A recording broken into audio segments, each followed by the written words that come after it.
मेरी आवाज अब हेलो। तक आ रही है clear?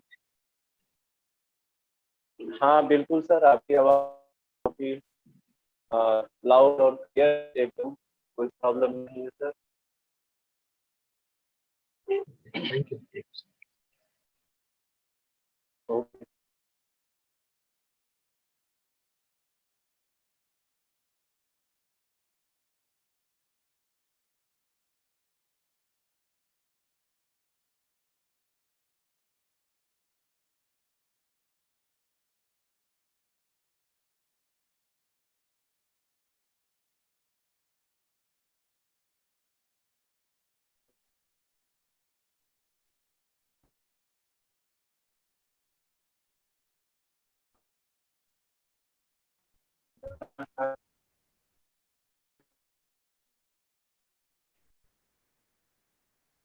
Dear participants, like Professor Rajmohan in this workshop, is taking the workshop on risk methodology, and on behalf of Department of University, you have accepted our invitation to be a resource person for this workshop. Thank you so much. Now I just want to uh,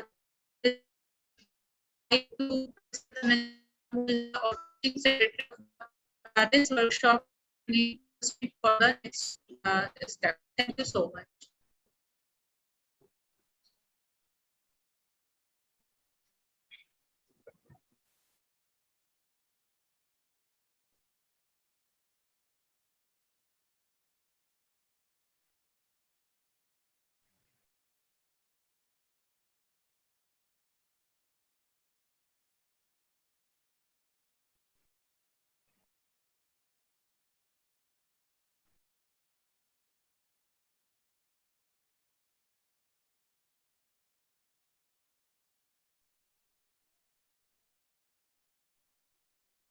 hello.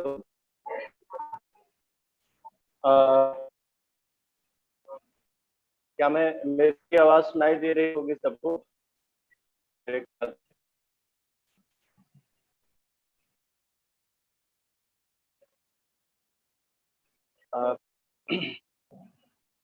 Doctor साहब, आवाज़ सुनाई दे रही? हाँ, मेरी आपकी आवाज आ रही है क्लियरली। जी, okay okay. So let's begin.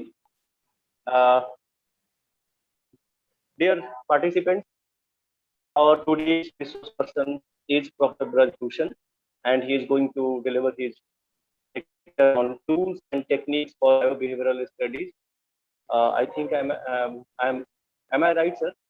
This is your today's Yes, talk. bio-behavioral, but it's okay. Okay, tools and techniques for biobehavioral studies. So, dear participants, Professor Braj Bhushan is professor and head at Department of Humanity General Science, IIT. He served also in IIT Guwahati and has been visiting professor in Kyushu University, Japan. He has actively worked with National Task Force project with ICMR, and his main area of work is cognitive neuropsychology, cognitive ergonomics, trauma psychology, and he has been also worked with a team named Brain-Based Intelligence Test, and some prominent name of the team, Professor J.P. Das, Professor U.N. Das, and Professor Prakash Kalkania. Professor Braj Bhushan has created many other tests and assessment tools in the area of psychology and neuropsychology and cognitive science. He has also developed assistive application for children with dyslexia and dysgraphia. He has got many fellowships, such as Fellow of Shastri Indo-Canadian Institute and Sri Devraj Chair, IIT Kanpur, Common Future Fellowship from Volkswagen, Germany. Got more than 10 awards in many areas and published 4 books up to now, from the publication house of Printing Hall and Sage Publication.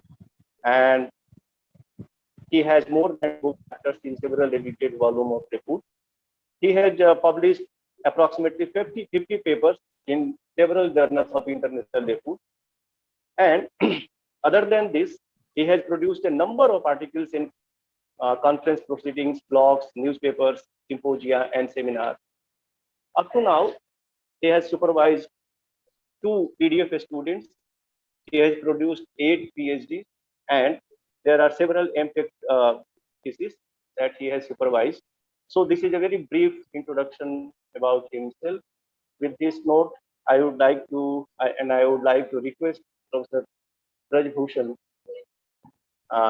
to start his delivery. But before starting, I would also मैं ये कहना चाहूँगा कि ये तो एक बहुत ही formal introduction है. हम लोग मित्र रहे हैं काफी पुराने समय के. बता दूं कि लोगों ने ग्रेजुएशन और पीजी में एक साथ हम लोगों ने ग्रेजुएशन किया और एक ही हॉस्टल में रहे.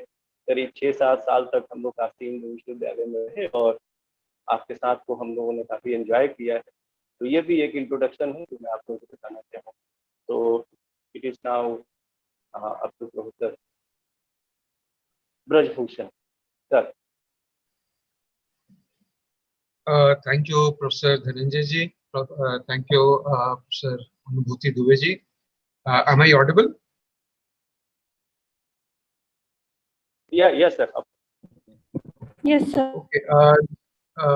You will have to allow me sharing my screen so that I can show you the PPT that I want to share with you all. Before that sharing begins, it is my privilege to be part of this August gathering. In fact, I saw the list of speaker and I was talking to Dhananjay sir this morning as well, that he has made an elite panel of speakers, and I really feel delighted to be part of this endeavor, especially because we as fellow social scientists have the responsibility of not only sharing with you all what things are going on in the contemporary world of research, but it also is an opportunity for us to learn something, to learn what you all are doing and to share with you what is happening in corresponding areas. Before I continue with my talk, just give me a feedback. Would you like to have a talk only in English, only in Hindi, or a mix of English and Hindi?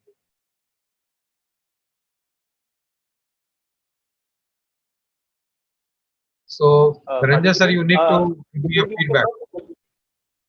Okay, sir. It will be only in English and it will be a mix type. Both are good. Okay. So I'll make a mix. Is that what you are suggesting? Yes, sir. Okay. Great. So I'll do that. I'll just share my screen with you all. The topic that I have chosen is the tools and techniques for biobehavioral studies.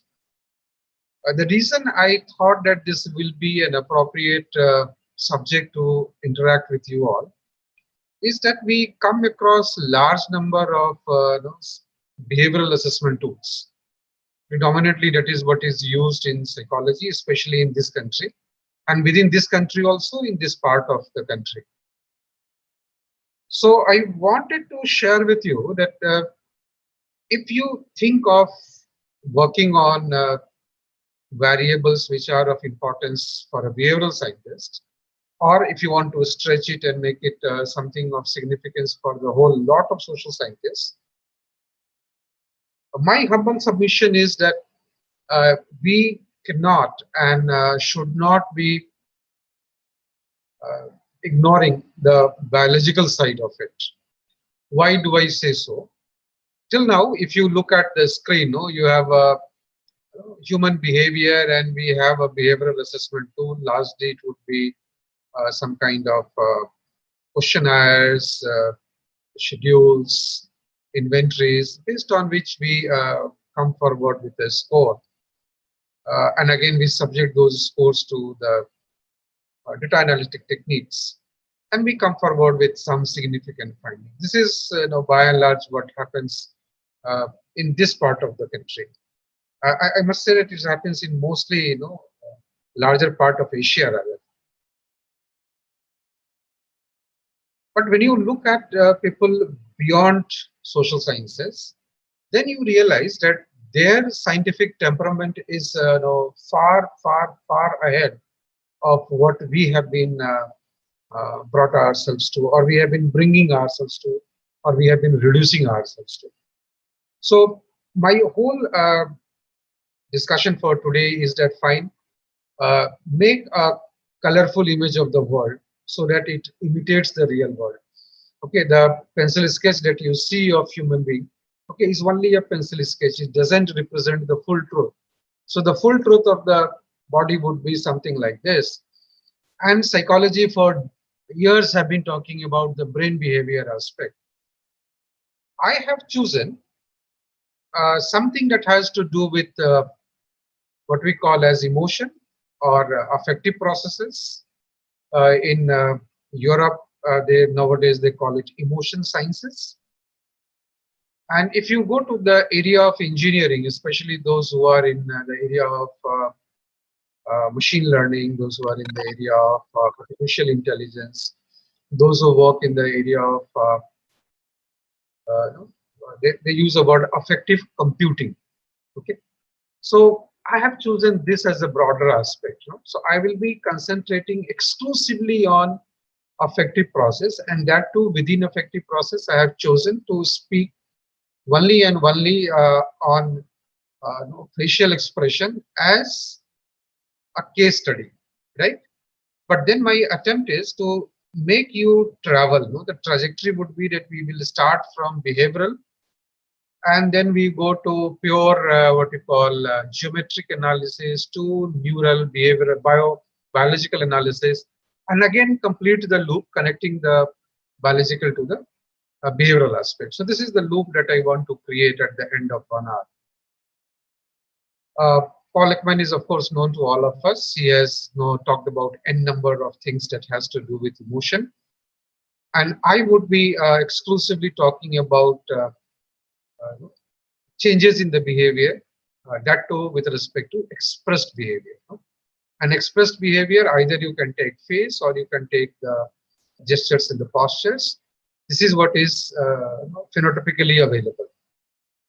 The rest all is what goes within the brain. Okay.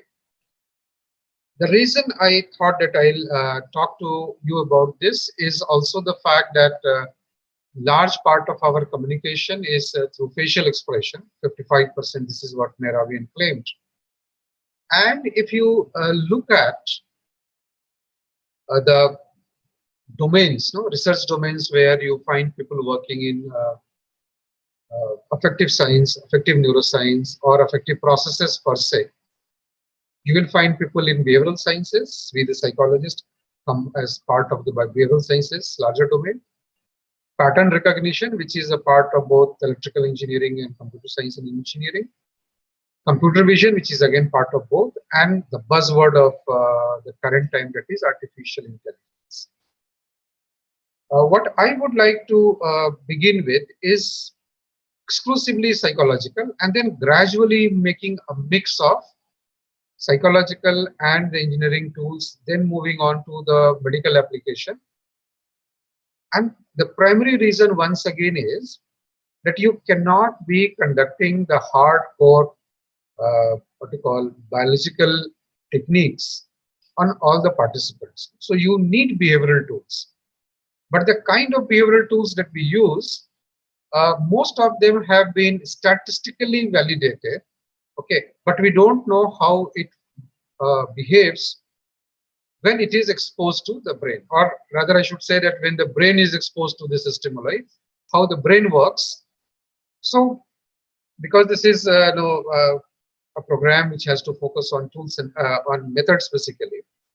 So what I'll also try to do is to help you connect the kind of a statistical tool that we are familiar with as psychologists and the kind of statistical tools which are adopted in other domains of knowledge. So the names would vary. I'll try to connect those gaps as far as possible. Whenever you feel that I should switch to English, Hindi, or I should make a mix, just intervene and let me know that you should make a mix. Else I'll continue in only one language. Right. So if you look at the focus of what psychologists have been doing, we find primarily psychologists who are working with faces, expressions. I'm again repeating that I'm using facial expressions exclusively as a case study. And I want to share the journey that I followed, so that to tell you that how methodologically things can be improvised. So the predominantly you will find in psychology for the recognition task, labeling and matching are the only two options. You are shown a face and you are told, what is this? Which is this emotion? Or I show you two or more than two faces, one target face and other are the response faces, and you have to match which of these responses matches with the which of these one matches with the target image. The other that you find in psychology being adopted is the rating of the intensity, and mostly you will find the 5-point Likert scale, which is something that makes psychologists happy. Some of the psychologists you will also find who would go beyond this, and they will like to seek the semantic information. But scientifically, if you look at it, this is only the approach that is adopted for the purpose of acquisition of data. Scientifically, if you look at the nature of such studies, there is still a bipolar world, scientific world, where you have to decide whether you are going to work with a static stimuli or a dynamic stimuli. And एक photo होना चाहिए या video होना चाहिए, static versus dynamic. Second, and the more major theoretical issue that has survived for so long, whether to consider affect or emotions as a continuous outcome or as a discrete process. Okay. You will find a whole lot of debate on this. And third and most important, what method do you use to extract the information?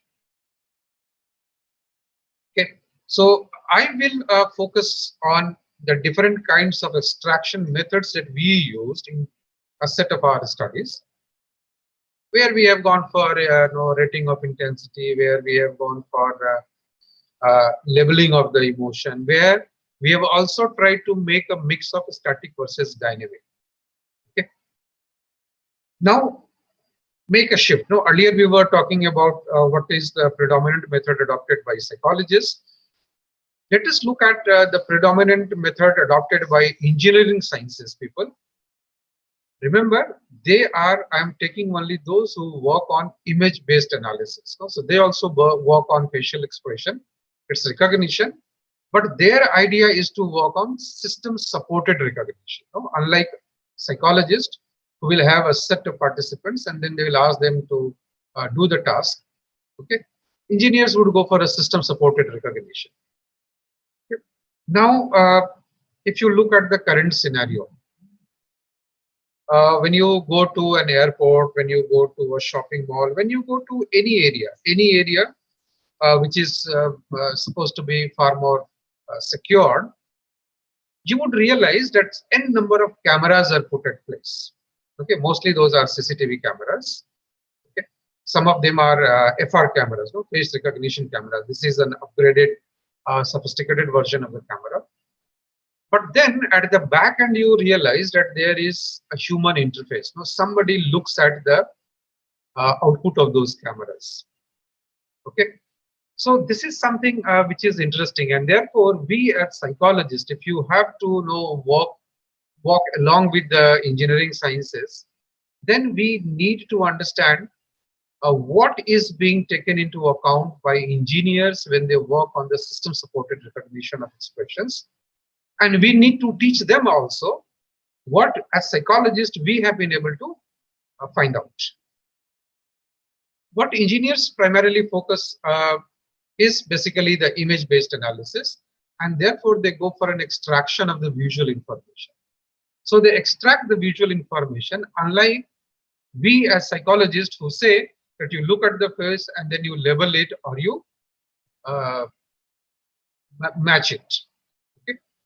बोलते हैं ना कि आप इसको पहचानिए ये कौन सा emotion है, या एक इमेज दिखलाते हैं और नीचे कुछ और इमेजेस, एक या एक से ज्यादा इमेज डालते हैं और बोलते हैं इसमें से कौन टारगेट इमेज से मैच करता है।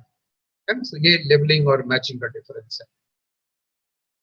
The other important thing what engineers do, that they do not have participants, so they want their software, okay, to extract the visual information. Now how would the software know what to look at and what not to look at? है ना, software को कैसे पता चलेगा कि चेहरे पे क्या देखें क्या ना देखें? तो हम साइकोलॉजिस्ट का ये काम है कि हम उनको बताएंगे कि हमारे बिहेवियरल स्टडीज के आधार पर हम कैसे इंडोर्स कर सकते हैं कि मशीन को क्या देखना चाहिए और किन चीजों पर समय बेकार नहीं करना चाहिए, समय जाया नहीं करना चाहिए। सो ये लबोलबाब है ना कि क्यों मैं कह रहा हूं कि हम लोग एक बायो बिहेवियरल अप्रोच मैं आपसे डिस्कस करना चाहता हूं। इसमें टूल्स और टेक्निक्स का प्रीडोमिनेंस होगा। So if I add the biological side of it, मान लीजिए कि हमने सीसीटीवी का इनपुट लिया या हमने किसी भी कैमरे का इनपुट लिया, तो उसका यूज क्या होगा? फिर एक तो बहुत इजी लगता है देखने में कि भाई एक सिक्योरिटी सर्वेलेंस के रूप में यूज होगा। आप में से बहुत सारे लोग होंगे जो इससे फेमिलियर होंगे। जैसे मेडिकल साइंसेस में एक बहुत बड़ा इशू है कि पेन का सेंसेशन जो है ना, दर्द का एहसास जो है, who experiences pain and to what level, है ना, क्वांटिफाई कैसे करेंगे? और पेन का क्या है कि जैसे मान लीजिए कि आपके दांत में दर्द हुआ या कहीं कोई कट आ गया, कोई ऑपरेशन हुआ, तो सीडेटिव की मात्रा कितनी होनी चाहिए? इतने दवा के डोज पर आप कहेंगे कि हाँ डॉक्टर साहब अब मुझे दर्द का एहसास नहीं है, और ये बहुत ही सब्जेक्टिव है। सिमिलरली आप देखिए जैसे अभी कोविड का टाइम था, एक छोटा सा विजुअल या एक छोटा सा न्यूज जो किसी एक को बहुत ज्यादा टर्मोइल में डाल सकता है, इमोशनली अनरेस्ट ला सकता है, किसी दूसरे के लिए फिर भी वो बर्दाश्त करने लायक, सहने लायक चीज हो सकती है। तो हमारे केसेस में क्या है कि अगर हम ये समझें कि इंसान जो है एक बायोलॉजिकल क्रिएचर है, हम इससे इनकार नहीं कर सकते हैं, तो हमें ये समझना पड़ेगा कि एक बायोलॉजिकल एंटिटी के रूप में इंसान में क्या है और क्या उसकी कैपेबिलिटी है। ब्रेन कैसे काम करता है, शरीर कैसे काम करता है, और फिर आप उस पर बिहेवियरल पैरामीटर्स को आप सुपर इम्पोज कीजिए ना, जैसे एक चेहरे पर दूसरा चेहरा लगाते हैं सुपर इम्पोजिशन में, है ना। बस आपको वही करना है कि एक बिहेवियरल एस्पेक्ट को हम स्टडी करेंगे, लेकिन हम ये जानते हैं कि जिस व्यक्ति का हम बिहेवियरल एस्पेक्ट हम मैप कर रहे हैं वो दरअसल एक बायोलॉजिकल एंटिटी है। तो इसीलिए मैं कह रहा हूँ कि एक बायो बिहेवियरल अप्रोच लेना मेरी समझ से बहुत ही रोबस्ट अप्रोच है। और अगर हम इसमें तीनों चीज का मिक्स कर दें, हम बिहेवियरल एस्पेक्ट रखें, हम इसमें जो इंजीनियर्स का अप्रोच है उसको भी डालें, और इसमें हम जो न्यूरल एस्पेक्ट है, जो हार्ट को जैसे ब्रेन कैसे काम करता है उस चीज को भी डालें, और इसके बाद जो हम बिहेवियरल टूल निकालेंगे वो बहुत रोबस्ट होगा।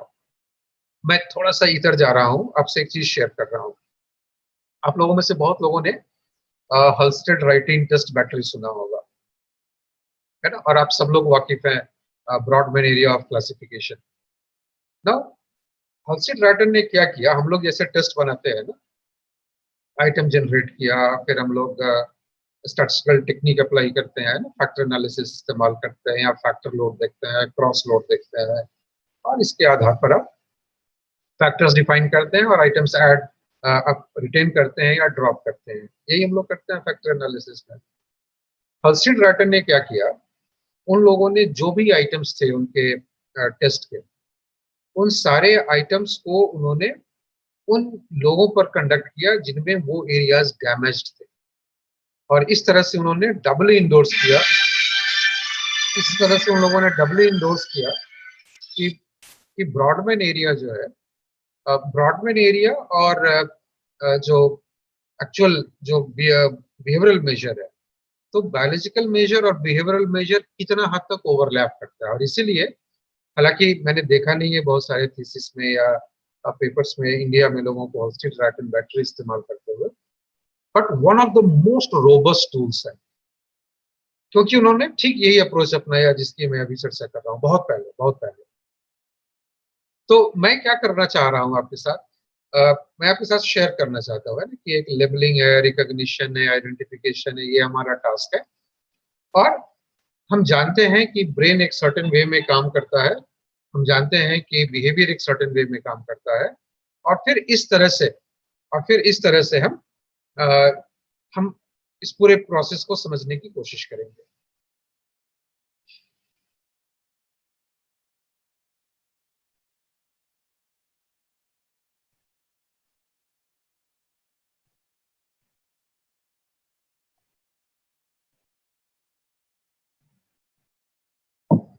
अब एक चीज क्वांटिफिकेशन के पॉइंट ऑफ व्यू से देखिए, क्योंकि इस वर्कशॉप में जो पूरा फोकस है वो मेथड्स के ऊपर है।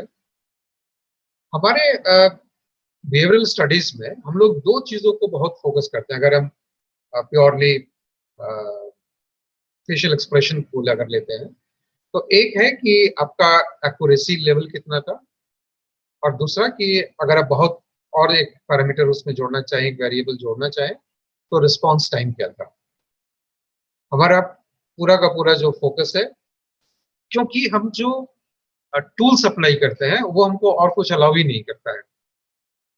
लेकिन उसके इतर अगर आप देखिए इंजीनियरिंग साइंसेस में, बेसिकली इलेक्ट्रिकल में जो लोग सिग्नल प्रोसेसिंग पे काम करते हैं, इमेज प्रोसेसिंग पे काम करते हैं, और कंप्यूटर साइंस एंड इंजीनियरिंग के ब्रांच के जो लोग हैं, तो अभी के जब आप देखेंगे उनके जो अप्रोचेस है उसमें आप पाएंगे कि वो मार्कोव मॉडल यूज करते हैं, बेशियन नेटवर्क भी यूज करते हैं। बेशियन स्टैटिस्टिक्स ऑफ साइकोलॉजी में भी इंडिया में कुछ कुछ पेपर आपको मिलेंगे, बट बहुत ज्यादा लोग नहीं मिलेंगे आपको बेशियन स्टैटिस्टिक्स यूज करने वाले।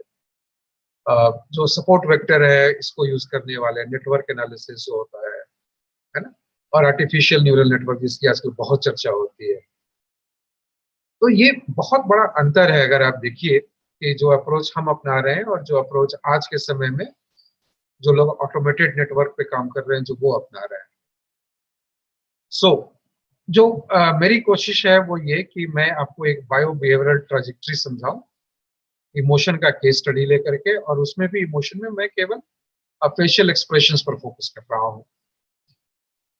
मैं बहुत पुरानी अपनी एक स्टडी का एग्जांपल ले रहा हूँ। मैं आपको बताया कि मैं कन्वीनियंस के लिए मैं एक ही चीज को ले रहा हूँ और वो है फेशियल एक्सप्रेशन।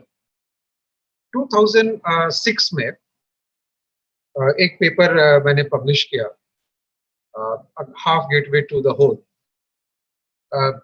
उसको बताने की वजह ये है कि इसमें जो मैंने टूल इस्तेमाल किया था वो ये था, है ना। आप जो लेफ्ट पैनल पर लेडी का फेस देख रही है ये ओरिजिनल फेस है, और इसमें फिर जो ऊपर और नीचे के चेंजेस हैं, जैसे आप यहाँ देखिए जहाँ मैं कर्सर घुमा रहा हूँ, ये लेफ्ट फेस है और राइट फेस इरेज कर दिया गया है। यहाँ पर ओरिजिनल राइट फेस है, ओरिजिनल लेफ्ट फेस को इरेज कर दिया गया है। और जो लेफ्ट फेस है, जो ये वाला फेस है, लेफ्ट और लेफ्ट को अगर आप कंबाइन कर देंगे तो ये फेस, जो ओरिजिनल फेस ये था वो अब ऐसा लगेगा। देखते हैं यहाँ पर राइट फेस है, लेफ्ट फेस को इरेज कर दिया गया है, इस राइट का फिर मिरर इमेज है और इस दोनों को कंबाइन कर दिया गया है। ये दिखलाने की कोशिश थी कि लेफ्ट फेस और राइट फेस एक जैसा नहीं होता है। ये बहुत प्रूवन फैक्ट है, बहुत पुरानी बात हो गई है। ये स्टडी हालांकि 2006 में हमने पब्लिश किया, इसको किया था मैंने 2003 में। और कुछ नहीं था, एक फोटोग्राफ था, और उसी फोटोग्राफ को उस समय के अपनी एबिलिटी के हिसाब से मैंने स्कैन करके और इरेज करके फोटोशॉप में, जो कि बहुत मेहनत का काम था उस समय हमारे लिए, और ये किया। और फिर इसके बाद बिहेवियरल डेटा हमने कलेक्ट किया और ये समझाने की कोशिश थी कि क्या हम आधा चेहरा देखकर पूरा चेहरा समझ सकते हैं, है ना। इसीलिए इस पेपर का टाइटल अगर आप देखिए, इस पेपर का टाइटल है half gateway to the whole. तो हम आधे रास्ते से ही हम पूरे फेस को हम पढ़ ले रहे हैं। ये बहुत पुरानी स्टडी हो गई। अब हम इस फेज से शुरू करके अभी 2021 का जो हम लोगों की स्टडी है, हम वहां तक का ट्रेजेक्ट्री आपके साथ कवर करना चाहते हैं इस जो समय अंतराल हमें मिला है उसमें। अगर आप अभी का मतलब 2006 की ये स्टडी थी, उसके बाद आप देखिए कि क्या क्या वेरिएशंस आए हैं, तो बहुत इंटरेस्टिंग आपको एक चीज मिलेगी। वर्ल्ड वाइड 4 ऐसे डेटाबेस हैं, है ना। मैं आपको शुरू में ही कहा कि स्टैटिक और डायनेमिक स्टिमुलस के बीच का एक बहुत बड़ा डिफरेंस है। तो वैरिंग इंटेंसिटी है, मतलब एक ऐसा डेटाबेस हो जिसमें कई सारे इमेजेस हो और हर इमेज का एक इंक्रीज्ड इंटेंसिटी या डिक्रीज्ड इंटेंसिटी का भी एक्सप्रेशन हो। मतलब हम हैप्पीनेस ले रहे हैं, खुशी ले रहे हैं, तो जो हम चेहरा ले रहे हैं उससे कम खुश और उससे ज्यादा खुश चेहरा भी हमारे पास होना चाहिए। ये वैरिंग इंटेंसिटी हो गया। केवल 4 डेटाबेसेस थे।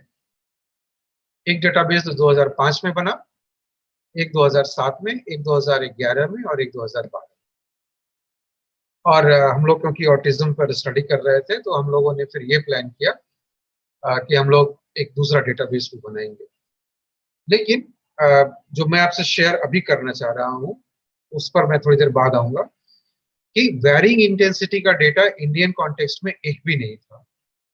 तो 2006 में मैंने फिर एक अपने जिम्मे एक काम लिया और उसमें मैंने क्या किया वो मैं आपसे शेयर करना चाहता हूँ। ये वेरिएबल इंटेंसिटी, इसको हमने नाम दिया हुआ है the Indian data set of basic emotions, IDBE बोलते हैं इसे। 2007 की ये मेरी स्टडी थी। लेकिन मेरा जो इंटेंशन है वो आपसे शेयर करना कि अब मेथोडोलॉजिकली टूल्स टेक्निक्स में क्या फर्क है। हमने 62 लोगों पर ये स्टडी किया, प्योर बिहेवियरल स्टडी था ये। 5 पॉइंट लिकर्ट स्केल था और लेबलिंग टास्क था। लेबलिंग मतलब कि आपको चेहरा दिखलाया जाएगा और आपको बताना है कि ये कौन सा इमोशन है। और जब आप पहचान लिए कि ये हैप्पीनेस है, तो आप बताइए कि ये कितना हैप्पी है, 1 मिनिमम है और 5 मैक्सिमम है। ये हमारा रटा रटाया टेक्निक है साइकोलॉजिकल साइंसेस। मैंने जो एक चीज इस स्टडी में बाद में की, 2007 में नहीं की है, बाद में की, मैंने आपको बताया कि हम लोग साइकोलॉजी में क्या करते हैं कि हम लोग एक्यूरेसी निकालते हैं ना। अगर आपको परसेप्शन वाले मॉड्यूल का याद हो कि हम लोग सिग्नल डिटेक्शन थियरी पढ़ते हैं, तो हिट रेट कैलकुलेट करते हैं। हिट रेट हमारा एक्यूरेसी है। लेकिन अगर आप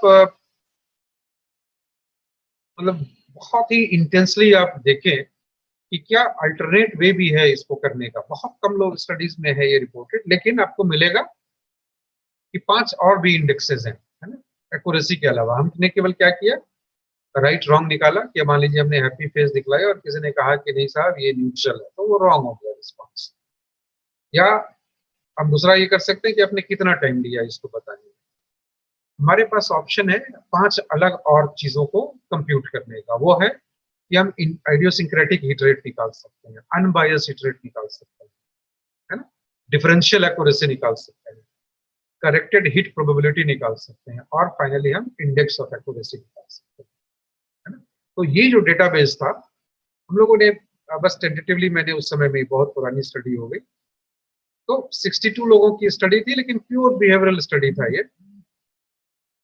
लेकिन अगर आप ये सारी चीजें आप कैलकुलेट करते हैं, जो कि एक्यूरेसी और जो हिट रेट है और जो रिस्पांस टाइम है, उसके बियॉन्ड के ये कैलकुलेशन है। और फिर जब आप मैं थोड़ी देर बाद फिर इस पर आऊंगा और फिर इसको मैं कनेक्ट करूंगा कि इंजीनियरिंग साइंसेज में लोग आजकल कैसे करते हैं। अब हिट रेट क्या है, हम लोग क्या करते हैं कि परसेंट कैलकुलेट करते हैं कि कितना परसेंट करेक्ट रिस्पॉन्स है। तो मान लीजिए हमने 62 लोगों को दिखलाया और हैप्पीनेस को मान लीजिए 90% लोगों ने करेक्टली आइडेंटिफाई कर दिया, तो हमारा हिट रेट जो है वो 90 हो गया। लेकिन ये हिट रेट जो है ये बायस हिट रेट है। बायस्ड हिट रेट क्यों है? हम लोग बिहेवियरल स्टडी, आप सबको ये पता है कि हम स्टिमुलस को एक ही बार दिखलाते हैं ना, और हमारा आर्गुमेंट ये होता है कि अगर हम स्टिमुलस को बार बार रिपीट करेंगे तो फेमिलियरिटी बढ़ जाएगी। बहुत बाद में, अंत के करीब में, मैं आपको दिखलाऊंगा कि दूसरी तरह की स्टडीज में किस तरह के काम होते हैं। और फिर आप वहां देखेंगे कि रिपीटेड एक्सपोजर ऑफ स्टिमुलाई का अपना इंपॉर्टेंस है। तो हिट रेट कैलकुलेट करने को आप चाहें तो अब आप अनबायस्ड हिट रेट कैलकुलेट कर सकते हैं, और ये फॉर्मूला दिया हुआ है। मैं देखिए ये इसका कैलकुलेशन, जैसे मैंने 6 इमोशंस है, happy, sad, fear, anger, surprise, disgust. तो आप इसको रो बाय कॉलम बना दीजिए, और रो बाय कॉलम करके आप देखिए यहाँ पर T1, T2, T3, T4, T5, T6, T1A, T2A, T3A, likewise finally आप TT कैलकुलेट करते हैं, है ना। और ये जो आपका मैट्रिक्स है इसको कंफ्यूजन मैट्रिक्स बोलते हैं। ये इंजीनियरिंग साइंसेज में खूब इस्तेमाल होता है। बिहेवियरल स्टडीज में हम लोग कंफ्यूजन मैट्रिक्स नहीं करते, हम लोग जो है वो सस्ता वाला टेक्निक अपना लिए है। हम लोग केवल हिट रेट निकालते हैं और हिट रेट के बेसिस पर हम रिपोर्ट कर देते हैं कि इसकी एक्यूरेसी ज्यादा थी, ये करेक्टली आइडेंटिफाई होता है, वो नहीं होता है। जबकि आपके पास ऑप्शन है कि आप 5 तरह से इसको आप कैलकुलेट करके आप रिपोर्ट कर सकते हैं। जो हम लोगों ने, ये जो भी आपने देखा, एक ही इमोशन के 6 अलग अलग इंटेंसिटी, लोवेस्ट से लेकर के हाईएस्ट तक, तो इसको हम लोगों ने कैलकुलेट किया अपना।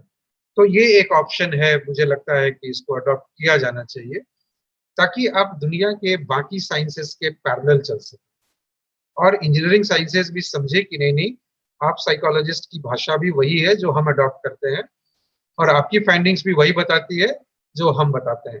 अगर मैं आपसे ये बता दूं, आई डोंट नो इसमें कोई इंजीनियर है या नहीं है इस ग्रुप में अभी, लेकिन अगर आप हैं तो आपको सॉरी बोलते हुए मैं एक चीज बताना चाहता हूँ कि जब आप बहुत क्लोजली इंटरेक्ट करेंगे इंजीनियरिंग साइंसेस वालों से, तो आपको पता चलेगा कि उन सारी चीजों का जिसका कि वो दावा करते हैं करने का, उसमें से बहुत कम चीजों की उनको एक्चुअल समझ होती है, जिसका कि ह्यूमन बीइंग से रिलेशन। तो इसीलिए हम साइकोलॉजिस्ट का या हम सोशल साइंटिस्ट का ये भी एक दायित्व बनता है कि हम उनको ये चीज समझाएं कि देखिए चीजें वैसे नहीं होती है मशीन में जो आप सोच रहे हैं, चीजें हकीकत में ऐसे होती है। अब इसकी कोडिंग कैसे होगी मशीन में, वो हम दोनों मिलकर तय करेंगे। इस पर थोड़ी देर बाद फिर से हम पहुंचेंगे। हमने क्या किया, जो आपको दिखलाया अभी कि एक ही इमोशन के 6 अलग अलग इंटेंसिटी था, इसमें मैंने एक कैलकुलेशन किया कि अगर मान लीजिए कि हम जो ट्रेडिशनली मनोविज्ञान में करते हैं कि आप इमोशन पहचानिए, तो एक्यूरेसी बहुत हाई हो जाता है ना। अब ये वाला जो जोन है आप देखिए, जो ब्लू है ये केवल इमोशन रिकॉग्निशन है, happiness, sadness, fear, anger, surprise, disgust के लिए। ब्लू बार जो है वो दिखलाता है कि अगर आपको केवल हैप्पीनेस आइडेंटिफाई करना है, सॉरी इमोशन आइडेंटिफाई करना है। ये लाल और हरा बार जो है ये इंटरेस्टिंग है। लाल बार है जब आपको इमोशन और उसकी इंटेंसिटी दोनों पहचानना है, तो आप देखिए कि हमारा एक्यूरेसी लेवल 50% से ज्यादा गिर जाता है नीचे। और सॉरी, ये केवल लाल बार केवल इंटेंसिटी के लिए है, और जो हरा बार है वो इमोशन और इंटेंसिटी दोनों का करेक्ट रिकॉग्निशन के लिए है। और फिर आप देखिए कि कहानी बहुत अलग है, बहुत ही अलग है। इसका हकीकत की जिंदगी में क्या इंपॉर्टेंस है। मान लीजिए सर बड़े नाराज हैं आज, है ना, या पापा बड़े गुस्सा है, या मम्मी बहुत नाराज है आज। आपको कैसे पता चलता है कि वो नाराज है? वो इमोशन का आइडेंटिफिकेशन। जब आप बोलते हैं कि बहुत नाराज है, ये क्वालिटेटिव एक आपने जोड़ दिया उसमें फैक्टर, तो बहुत को कैसे क्वांटिफाई करते हैं आप, है ना। तो आपका जो रिकॉग्निशन है वो इमोशन प्लस इंटेंसिटी का रिकॉग्निशन, और ये स्टडी बताती है कि जहां कहीं भी केवल इमोशन का रिकॉग्निशन हो वो इजियर है, जहां केवल इंटेंसिटी है वो भी कुछ कुछ केसेस में इजियर है, पर इमोशन प्लस इंटेंसिटी बहुत आसान नहीं है आदमी के लिए। आप इसी को दूसरे तरह से समझिए। ये प्लॉट देखिए, अब आप ये 6 प्लॉट आप देख रहे हैं, जो लेफ्ट है जहां मैं अभी कर्सर घुमा रहा हूं, लेफ्ट टॉप, ये लोवेस्ट इंटेंसिटी है, ये उससे ऊपर, ये उससे ऊपर, और जो 6th आप यहाँ देख रहे हैं राइट कॉर्नर बॉटम, ये हाईएस्ट इंटेंसिटी के लिए है।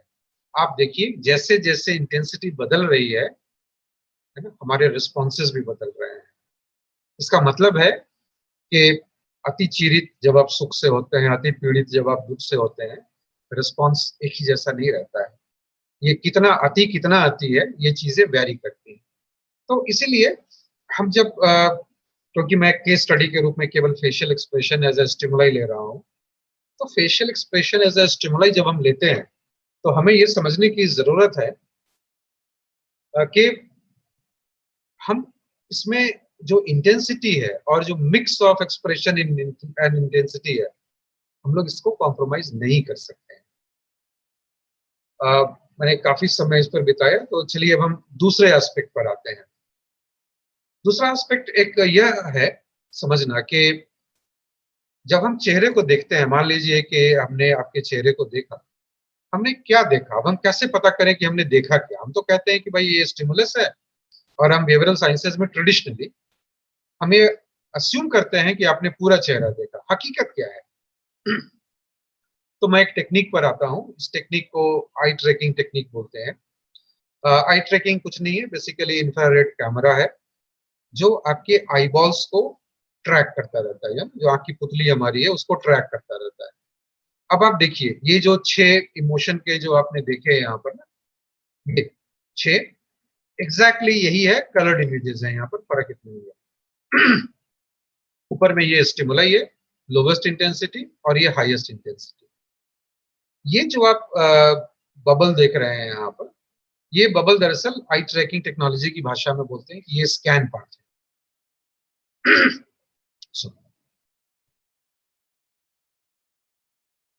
तो ये स्कैन पाथ क्या है? स्कैन पाथ दरअसल होता क्या है कि जब हम देखते हैं, हम पूरे चेहरे को कभी नहीं देखते हैं, हकीकत ये है। तो हम देखते क्या है? कभी हम आपकी बाईं आंख देख रहे हैं, कभी हम आपकी दाहिनी आंख देख रहे हैं, कभी नाक देख रहे हैं, कभी होठ देख रहे हैं। मिली सेकंड में अगर आप उस पूरे टुकड़े को, मान लीजिए हमने आपके चेहरे को 2 सेकंड के लिए देखा, उस 2 सेकंड को अगर आप मिली सेकंड में बदल दें, तो आप पाएंगे कि हर मिली सेकंड फ्रेम में मैं किसी एक चीज को ही देख रहा हूँ, है ना? और स्कैन पाथ जो है वो दिखलाता है कि हर इस मिली सेकंड में आप क्या देख रहे थे, उस मिली सेकंड में आप क्या देख रहे थे। और जो सबसे नीचे बॉटम पर आप देख रहे हैं वो है अटेंशन मैप। ये सेम डेटा है, उसने जो इंफ्रारेड कैमरा है उसने फिर अब बैक एंड पे कोडेड कंप्यूटेशन किया उसने, और उस एल्गोरिथम के आधार पर उसने निकाला कि जो स्टिमुलस था उसमें देखा क्या आपने। अब आप देखिए, पूरा डार्क हो गया चेहरा। जो हिस्सा उस व्यक्ति ने देखा, इस एक पार्टिसिपेंट का केवल है ये। आप देखिए कि उसने क्या देखा, आंख देखा, नाक देखा और होठ देखा, गाल, ललाट, बाल, है ना, ये टुड्डी, कुछ देखा ही नहीं है उसने। तो ये एक जबरदस्त टेक्निक है ये समझने का हम लोगों के लिए, as a social scientist, as a psychologist, कि जो हम ये अस्यूम कर लिए थे ना कि हम पूरा स्टिमुलस हमारा पार्टिसिपेंट देखता है, ये सच है ही नहीं। तो हम अर्ध सत्य पर ही अपने रिसर्च को किए जा रहे थे। अब हम लोगों ने ये सोचा, मैंने, कि बहुत हो गया। मैं आपको एक बात बताऊं, हम श्योर है अनुभूति जी, धनंजय सर, सारे जो फैकल्टी मेंबर्स हैं आपसे जुड़े हुए, आप सब शायद इस बात से ताल्लुक रखेंगे कि करियर में क्या होता है ना कि एक समय के बाद आपको सैचुरेशन फील होता है। आपको लगता है यार हम वही चीज बार बार किए जा रहे हैं, कुछ नयापन नहीं है। ऑफ कोर्स कुछ लोग होते हैं जिनको लगता है कि हो गया, एक टेक्निक सीखे, अब इसी कोरिलेशन रिग्रेशन के सहारे हम रिटायर कर सकते हैं, ऐसा भी हो सकता है। लेकिन ज्यादातर लोग होते हैं जिनको लगता है कि यार ऊब गए ना एक ही चीज करते करते। तो मैंने सोचा कि अच्छा, मान लीजिए कि चेहरे में एक नया टेक्नोलॉजी इस्तेमाल करके हमने ये पता किया कि अच्छा खास हिस्सा ही दिखते हैं। तो इस खास हिस्से में हमने तो केवल ये पता किया ना कि भाई आपने चेहरा देखा और आप बताइए कि ये कौन सा इमोशन था और कितना इंटेंस था। अगर हम ये चाहें कि एक सिस्टम इसको रीड करे, जो कैमरा होते हैं आजकल के, वो अगर रीड करें, तो इस इमेज के बेसिस पर जो ये आप देख रहे हैं अटेंशन मैप, इस अटेंशन मैप के बेसिस पर हमने 3 एरिया आइडेंटिफाई किया। तीनों को हमने कहा कि ये हमारा ROI है। ROI मतलब रीजन ऑफ इंटरेस्ट। हमारी जो पूरा इंटरेस्ट है वो आंख को देखने में है, नाक को देखने में है और होठ को देखने में है। और अब इसको अगर हम मैथमेटिकली कंप्यूट करना चाहें, जहां अब इंसान न करे, जहां एक कंप्यूटर कोड इसको करे, तो क्या उसका आउटपुट भी वही आएगा जो इंसान का है ना? तो ये आप जो यहाँ देख रहे हैं DJ, WI, बेसिकली ये, इसी को आप, दो जो रेड पॉइंट्स है, जो येलो येलो लाइंस आपको स्क्रीन पे दिख रहे हैं, दो रेड डॉट को कनेक्ट करते हुए, उन्हीं को अगर आप देखेंगे तो ये स्ट्रेट लाइंस बनेंगे। हम लोगों ने अब क्या किया, अब हम प्योरली उस एनालिसिस पर जा रहे हैं जो ट्रेडिशनली साइकोलॉजी में लोग करते ही नहीं है ना। इनफैक्ट मैं आज क्लेम कर रहा हूँ ये चीज कि एक जापानीज साइकोलॉजिस्ट थे जिन्होंने कुछ साल पहले ये किया था, उसके बाद अभी इसी साल शुरुआत में 2021 की शुरुआत में हम लोगों ने एक पेपर ऐसा रिपोर्ट किया। बीच में कोई पेपर ही नहीं मिलेगा आपको जो इस तरह की एनालिसिस किया हो। इसमें हम लोगों ने एक अलग तरह से एनालिसिस किया। ये एनालिसिस क्या थी, आप लोगों ने, जिन लोगों ने भी फैक्टर एनालिसिस पढ़ा है ना, उसमें रोटेशन करते हैं, है ना। तो रोटेशन में सर ने आपको पढ़ाया होगा कि आप ग्राफ पेपर जैसे ले लीजिए, है ना, तो उसमें वर्टिकल लाइन है और हॉरिजॉन्टल लाइन है। तो अगर हम ग्राफ पेपर का एंगल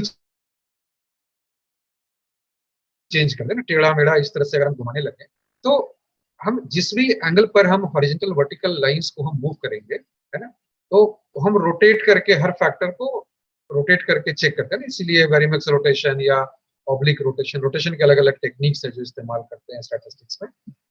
एग्जैक्टली ये वही चीज है, एग्जैक्टली वही चीज है। इसमें हम क्या कर रहे हैं कि चेहरे पर हमने हॉरिजॉन्टल और वर्टिकल लाइन खींच दिया, ठीक है, 3 एरिया में, आंख, नाक और होठ के एरिया में। और अब हम कह रहे हैं कि हम वर्टिकल और हॉरिजॉन्टल जो डिस्टेंस है, हम इसको कैलकुलेट करेंगे। जिन लोगों ने 12th तक मैथमेटिक्स पढ़ा हो, है ना, एक यूक्लिडियन ज्योमेट्री होती है। जैसे मान लीजिए कि आप सीधा जाएं 2 कदम, फिर दाहिने 2 कदम और फिर तिरछा 2 कदम चलें, तो फिर आप उसी जगह पहुंच जाएंगे। तो मैथ्स में लोग कहते हैं ना कि आपने डिस्टेंस कितना कवर किया, तो पॉइंट ए से पॉइंट बी गए, बी से सी गए, सी से ए आ गए। यूक्लिडियन ज्योमेट्री कहता है कि बेसिकली ए सी ही आपका एक्चुअल डिस्टेंस कवर्ड है, ए बी और बी सी जो है वो नहीं है, वो तो आपने रूट अडॉप्ट किया था। तो हमने यूक्लिडियन ज्योमेट्री का कॉन्सेप्ट यहाँ इस्तेमाल किया कि जो चेहरा है ये तो फोटो में पिक्सल होता है केवल, तो पिक्सल में अगर हम रूट मीन स्क्वायर निकाल दें और उसमें हम देखें कि हॉरिजॉन्टल वर्टिकल पिक्सल्स में क्या डिफरेंस आया। तो जब इंसान ने उसको बताया कि साहब ये खुश है और ये इंटेंसिटी उसकी इतनी है, और हमने फिर अनबायस्ड हिट रेट और इडियोसिंक्रेटिक हिट रेट और सारी तरह के कैलकुलेशन किए, फाइनली हमने इंडेक्स ऑफ एक्यूरेसी कैलकुलेट किया। तो क्या मशीन भी वैसा कैलकुलेट कर सकता है? ये कहानी हम यहीं पर अभी अधूरा छोड़ रहे हैं, एक दूसरे डेटाबेस पर आते हैं। आपको हम एक चीज और वाकिफ कराते चलेंगे, अब हमारे साथ दूसरे दूसरे रिसर्चर्स भी जुड़ते चलेंगे। अभी जो तक जो स्टडी थी वो अकेले की स्टडी थी। यहाँ पर उज्ज्वल शर्मा हमारे साथ पीएचडी किया इन्होंने। उज्ज्वल शर्मा और मैंने मिलकर के 2019 में एक डेटाबेस बनाया। इसका हम लोगों ने नाम रखा है IAPD, Indian affective picture database. इसमें फर्क क्या है, जो पिछला आपने देखा था सब में फ्रंट फेस है। साइकोलॉजी में ज्यादातर जो है आपको फ्रंट फेस वाले डेटाबेस मिलेंगे। इसमें आप देखिए बॉटम पे आपको दिखेगा 5 डिफरेंट एंगल है, 5 डिफरेंट एंगल है। जो बीच वाला है जो फ्रंट फेस है उसको हम 0 एंगल बोल रहे हैं। और इसके बाद -45, बाईं तरफ जाइए तो -45, -90, और दाहिनी तरफ जाइए तो +45, +90। और फिर से हम आपको बताते चले कि फिर से जैसे उसमें हमने कहा कि बस 4 पे ऐसे डेटाबेस हैं जिसमें वेरिएबल इंटेंसिटी है, उसी तरह से मल्टीपल फेशियल एंगल से भी बहुत लिमिटेड डेटाबेस है। मेरे ख्याल से शायद कहीं किसी स्लाइड में उन्होंने लिखा हो, ये 5वां डेटाबेस है जिसमें कि मल्टीपल एंगल्स यूज किए गए हैं। और दोनों ही डेटाबेस इंडियन कॉन्टेक्स्ट में इकलौते डेटाबेस हैं। अब इसमें हम लोगों ने क्या किया, कलर्ड फोटोग्राफ लिया, ठीक है, और इसमें हम लोगों ने लार्ज नंबर ऑफ पार्टिसिपेंट्स रखा। पिछले वाले में केवल 62 थे, जब हमने आई ट्रैकिंग पर उसको टेस्ट किया था तो केवल 10 थे। अब की बार क्योंकि दोनों के रिसर्च प्रॉब्लम्स अलग थे, इस बार हम लोगों ने 350 लोगों को लिया और एग्जैक्टली वही चीज इस्तेमाल किया। अब देखिए ये 5 डिफरेंट फेशियल एंगल, और इसमें जैसा कि उसमें था बेसिक इमोशन का जो डेटा सेट था ना, 6 अलग अलग इंटेंसिटी के इमेजेस, एग्जैक्टली उसी तरह से इसमें भी हम लोगों ने अनबायस्ड हिट रेट और सारी चीजें कैलकुलेट की। अब मेजर डिफरेंस क्या है मेथोडोलॉजिकली, है ना, वो मैं आपसे शेयर करना चाहता हूँ। पहला, कि जो पहली स्टडी आपसे हमने शेयर की थी 2006 वाली स्टडी, जिसमें मीटा मीटा करके लेफ्ट राइट फेस के एंगल्स बनाए गए थे, उसमें भी मल्टीवैरिएट था, इसमें भी मल्टीवैरिएट था। 7 emotion into 5 angle into 4 expression, आपको पता है ये चीजें, है ना। लेकिन डिफरेंस क्या था कि जो हमने 6 अलग अलग इंटेंसिटी वाली इमेज ली थी, वो केवल 5 पॉइंट स्केल पे था, और ये वाला जो इंडियन अफेक्टिव पिक्चर डेटाबेस, इसमें हमने 9 पॉइंट स्केल रखा है। निकट स्केल है दोनों, लेकिन 9 पॉइंट स्केल है, ठीक है। अब अगर हम ह्यूमन बीइंग से 5 पॉइंट स्केल पे रेटिंग कराते हैं और 9 पॉइंट स्केल पे रेटिंग कराते हैं, तो डेफिनेट है कि रेटिंग में डिफरेंस आएगा। जो आप वैल्यू कंप्यूट करेंगे उसमें डिफरेंस नजर आएगा। अगर हम ट्रेडिशनल तरीके से जाएं, जहां की हम एवरेज, मीन और एसडी कैलकुलेट करते हैं, है ना, और फिर एफ या टी कैलकुलेट करना शुरू करते हैं। अगर हम unbiased hit rate, biased hit rate, idiosyncratic hit rate, है ना, डिफरेंशियल एक्यूरेसी, इन पर जाते हैं, तब कहानी बिल्कुल बदल जाएगी, बिल्कुल बदल जाएगी। और तब हम 5 पॉइंट स्केल इस्तेमाल किए या 9 पॉइंट स्केल इस्तेमाल किए, ये डिफरेंस वहां पर खत्म हो जाएगा। केवल आप मीन और एसडी पर जाएंगे तो आपका टी और एफ में प्रॉब्लम आएगा, क्योंकि मीन में जो है बेसिकली वो बायस्ड हिट रेट है, वो अनबायस्ड हिट रेट नहीं है ना। तो ये मेथोडोलॉजिकली हम लोगों को ये समझने की जरूरत है आज के समय में। ये प्योरली बिहेवियरल एस्पेक्ट है। इस बिहेवियरल एस्पेक्ट में मैं आपको थोड़ी देर के लिए अब साइकोलॉजी और सोशल साइंस के कंफर्ट जोन से बाहर निकालता हूँ, है ना। अब हम चलेंगे, अगर हम चेहरे को केवल एक ज्योमेट्रिक ऑब्जेक्ट के रूप में देखें, ये एक ज्योमेट्रिक संरचना है बस। अब आप इसी को पिक्सेलेट कर दिया, वही इमेज है, सेम इमेज है, उसको हमने पिक्सेलेट कर दिया। अब देखिए हमारे साथ जो कोलैबोरेटर है प्रोफेसर प्रभात मुंशी, ये बेसिकली न्यूक्लियर इंजीनियरिंग के प्रोफेसर हैं, हमारे यहाँ हमारे कलीग हैं, अभी जस्ट रिटायर किया उन्होंने 30 जून को। मुंशी साहब के साथ हमारा इंटरेक्शन बहुत पुराना है, हम लोग मतलब वीकली मीटिंग्स हम लोगों की होती रही है, अब तो कई साल हो गए, 5-6 साल हो गए। हर तरह के डिस्कशंस, हर तरह के डिस्कशंस, और आप बिलीव कीजिए कि लगभग 3 साल के कंसिस्टेंट डिस्कशन और एम्पेरिकल वर्क के बाद फिर हम लोगों ने ये पेपर अभी 2021 में ये पब्लिश हुआ। और इंटरेस्टिंग चीज इसमें ये भी है, अगर सोशल साइंसेस के ही लोग केवल इस प्रोग्राम में अगर आए ऑडियंस में, ये साइकोलॉजी के कॉन्फ्रेंस प्रोसीडिंग का पार्ट नहीं है, ये computer vision imaging and computer graphics and application, Europe का एक प्रेस्टिजियस कॉन्फ्रेंस है, उसमें हम लोगों ने इस बार ये पेपर पब्लिश हुआ वहाँ के कॉन्फ्रेंस प्रोसीडिंग में। इसमें हम लोगों ने क्या किया, एग्जैक्टली वही चीज, आई, लिप, नोज, हमें पता था यही स्ट्रक्चर्स है। अब हम उसको पूरी तरह से, हम यही दोनों डेटाबेस जो आपको हमने दिखलाया, 2007 का डेटाबेस और 2017 का डेटाबेस, ये 2017 दरअसल 2019 होना चाहिए, पब्लिश 2019 में हुआ। ये 2 डेटा सेट हमने लिया, और इस डेटा सेट को हमने क्या किया, केवल ज्योमेट्रिक एनालिसिस किया। क्या किया वो एग्जैक्टली आपको दिखलाएंगे।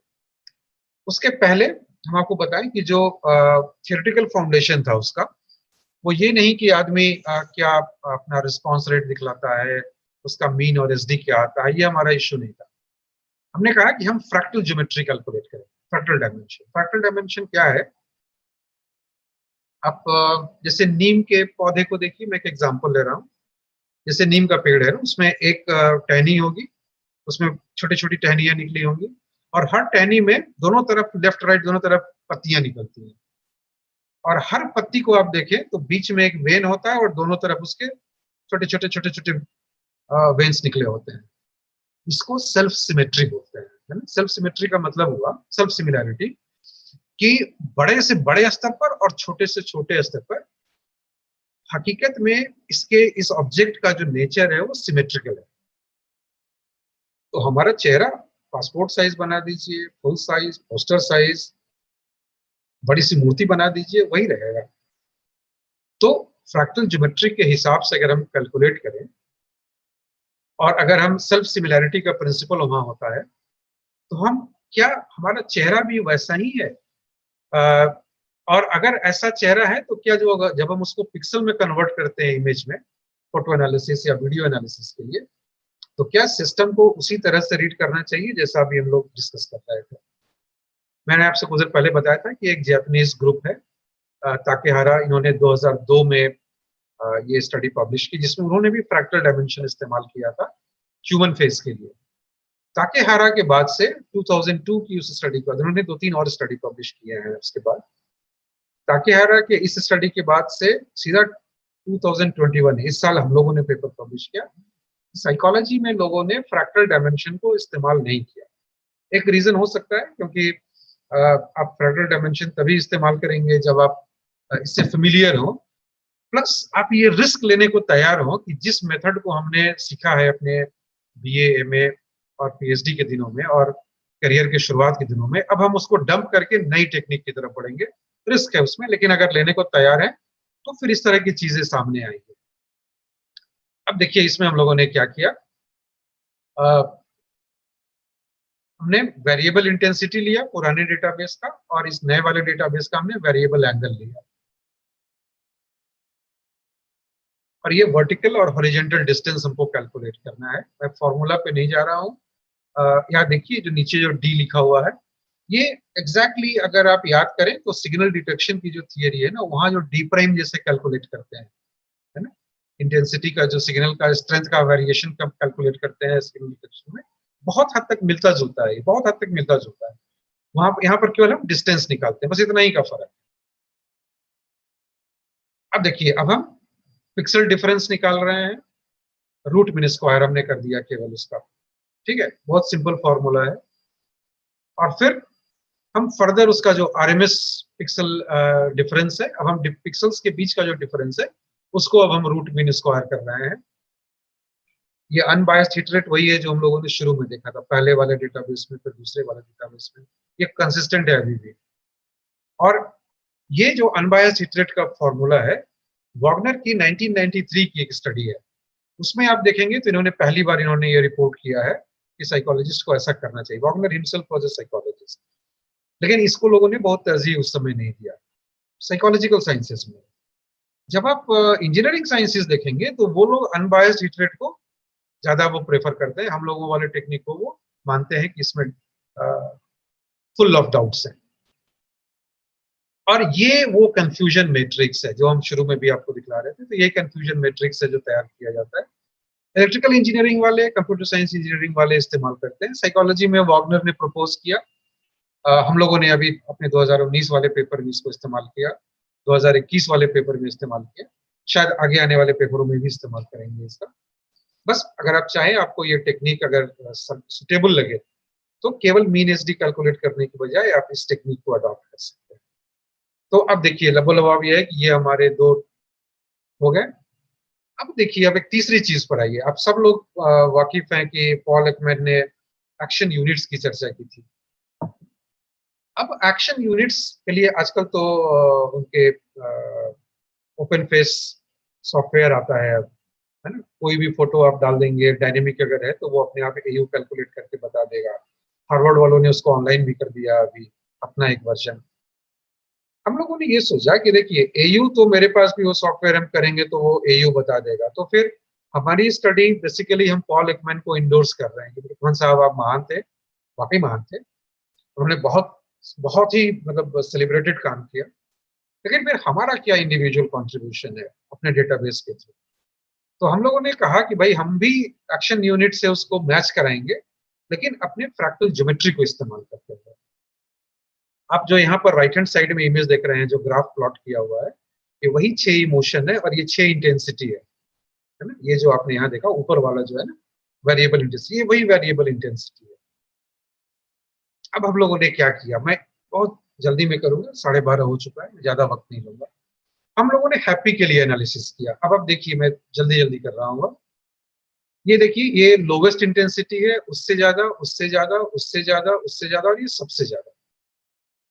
अब हम इसमें ये पाए कि पूरे फेस में 3 जोन में जब बांट दिया आई ट्रैकिंग के अटेंशन मैप के आधार पर, आंख, नाक और होठ, तो पता चला कि साहब हैप्पीनेस ज्यादातर जो है ना, इसकी डिग्री जो है, इंटेंसिटी जो है, ये तो होठ से पहचानी जाती है। और ये याद रखिए कि ये बिहेवियरल डेटा नहीं है, ये सिस्टम, ये जो फैक्टरल ज्योमेट्री का डेटा है, जो रूट मीन स्क्वायर आपको भी हम बता रहे थे, ये उसका डेटा है। तो रूट मीन स्क्वायर बताता है कि बाकी पिक्सल्स का डिफरेंस क्या था और होठ का डिफरेंस क्या था। सिग्निफिकेंस केवल होठ पे था। उदासी के केस में नाक और होठ दोनों का इंपॉर्टेंस था। लेकिन जब हम डरते हैं, भय, भय में हर जोन, फेस का जो आंख का रीजन है, नोज का रीजन है और लिप का रीजन है, तीनों रीजन इंपॉर्टेंट है। ये बहुत अमेजिंग है, ये बहुत अमेजिंग है, क्योंकि बिहेवियरल स्टडी भी ये बताता है कि फियर की प्रोसेसिंग प्रायोरिटी पे होती है। और न्यूरोसाइकोलॉजिकल स्टडी, जो प्योर न्यूरोलॉजिकल स्टडीज है, वो भी बताते हैं कि जो हमारा न्यूरल सिस्टम है वो फियर को हमेशा प्रायोरिटी में प्रोसेस करता है। तो प्रैक्टिकल ज्योमेट्री भी वही बता रहा है कि तीनों रीजन इक्वली इंपॉर्टेंट है इसके लिए। एंगर के केस में देखिए, गुस्से में नाक और होठ, केवल इनका इंपॉर्टेंस है। और जब आपको आश्चर्य होता है, सरप्राइज, तो आईब्रोज और लिप्स, ऊपर और नीचे, बीच का चेहरा हम गौन कर देते हैं। और जब हम डिसगस्टेड हैं तो आईब्रो, आईलैश मतलब पलक, भौं, नाक और होठ चारों इस्तेमाल में आ गए। तो फियर और डिस्गस्ट इस मामले में काफी हद तक मिलते जुलते हैं। तो ये हम लोगों ने एक कंपैरिजन किया था। मैं ये सारी चीजें स्किप कर रहा हूं। अब मैं केवल आपको ये दिखला दूं कि जो पॉल एकमैन ने अपने फेशियल एक्शन कोडिंग सिस्टम के थ्रू जो एयू निकाला, एक्शन यूनिट, और जो हम लोगों ने फ्रैक्टल ज्योमेट्री से निकाला, उसमें काफी समानता है। इसका मतलब हुआ कि आप बायोलॉजिकल टूल लें या आप बिहेवियरल टूल लें, अगर आपने रोबस्टली आपने डिजाइन किया है अपनी चीजों को, स्टडी को, और आपने अच्छे से कैलकुलेट किया है, तो जो आपका इनपुट है वो ऑटोमेटेड सिस्टम जब इंजीनियर्स बनाएंगे तो इंजीनियर्स को आपका सिस्टम बहुत हेल्प करेगा, क्योंकि ये सारी चीजें एक ही चीज को इंडिकेट कर रही हैं। एक और चीज जो मैं बस एक झटके में केवल बता के फिर मैं आगे बढ़ूंगा, वो ये कि हम लोग जब ये एक्सप्रेशन लेते हैं ना, तो एक्सप्रेशन में हम मान के चलते हैं कि हर फेस इक्वली एक्सप्रेसिव है। अब हम लोगों ने फेशियल एक्सप्रेशन का जो फैक्टल ज्योमेट्री था, उसके आधार पर यह भी देखने की कोशिश की कि ये जो चार लोग इसमें एक्सप्रेसर्स थे, क्या चारों का चेहरा एक ही जैसा एक्सप्रेशन दिखलाता है? और इसका उत्तर है नहीं, है ना। अब देखिए, ये ग्राफ्स जो है, इस जो मेल जहां पर मैं कर्सर अभी घुमा रहा हूँ, ये इनका चेहरा इक्वली एक्सप्रेसिव नहीं है। इसका मतलब है कि जब आप कोई भी डेटाबेस बनाए तो इस बात का ध्यान रखें कि आपके पास एक लार्जर और कंपैरेबल एक्सप्रेशंस हो, है ना, बहुत ज्यादा वेरिएशन नहीं होना चाहिए। अब हम एक तीसरी चीज पर आ रहे हैं। तीसरी चीज फिर से मैं आपको अपनी टीम से अवगत कराता हूँ, ये कौन है ये लोग टीम में, हमारे टीम में। अब हम प्योर, पहले याद रखिए बिहेवियरल स्टडी किया, इसके बाद सिस्टम बेस्ड स्टडी था। अब हम उस सिस्टम बेस्ड स्टडी को लैब से निकालकर क्लिनिक ले जाने की तैयारी में है। हमारे साथ दो लोग जुड़े हैं, प्रिया सिंह एंड के एस वेंकटेश। के एस वेंकटेश साहब हमारे यहाँ इलेक्ट्रिकल इंजीनियरिंग के प्रोफेसर हैं, और प्रिया सिंह ने हम दोनों लोगों के साथ अपना थीसिस किया था। हमारे यहाँ एक थीसिस होती है, उसको MS बाय रिसर्च बोलते हैं, master of science by research. वो थीसिस किया था प्रिया ने, आजकल गूगल में काम करती हैं बैंगलोर में। हम तीनों लोगों ने ये प्लान किया, इतनी तक की हमारी समझ थी, और इलेक्ट्रिकल इंजीनियर्स को लगा कि ये तो बहुत अच्छी चीज है, इसको हम इम्प्लीमेंट कर सकते हैं। तो क्योंकि हमारी ऑटिज्म पीड़ित बच्चों की स्टडी ऑलरेडी चल रही थी, तो हम लोगों ने इसको फिर वहां ले जाकर के कोशिश की। अब आप देखिए, ये जो बच्चा आपको दिख रहा है, चेहरा पिक्सलेट किया हुआ है, यहाँ पर हम लोगों ने फैक्टरल ज्योमेट्री इस्तेमाल नहीं किया और ना ही बिहेवियरल टेक्निक। जो बिहेवियरल टेक्निक होता है ना कि आप पहचानिए कि ये कौन सा इमोशन है, वो इस्तेमाल किया, है ना। तो बच्चे के लिए वही था कि ये कौन सा इमोशन है और ये कितनी इंटेंसिटी है। लेकिन हमने टेक्निक जो अपने एंड पर इस्तेमाल किया वो ऑप्टिकल फ्लो का किया। ऑप्टिकल फ्लो मतलब कि जो चेहरे पर जैसे जैसे हर मिली सेकेंड जैसे जैसे भाव बदलेगा बच्चे का, है ना, तो हम उसके फ्लो को हम रीड करेंगे। अब हम टाइम को स्टडी नहीं कर रहे हैं, उस टाइम स्टैम्प पर इसके भाव में क्या इसके चेहरे के भाव में क्या फर्क आ रहा है। और उसके लिए लुकास कैनाडे एल्गोरिथम है, इलेक्ट्रिकल इंजीनियर्स इसको सिग्नल प्रोसेसिंग वाले इस्तेमाल करते हैं, उसको हमने इस्तेमाल किया। अब ये पिछले दोनों टेक्निक से एकदम ही अलग हो गया ये। लेकिन इस टेक्निक से आप याद कीजिए, पहले आपको हमने बताया कि अटेंशन मैप के लिए हमको आई ट्रैकर चाहिए था। अब हम बिना आई ट्रैकर के कर रहे हैं, नियर नॉर्मल कंप्यूटर पर ये बच्चा अपनी आंख की पुतली घुमा रहा है।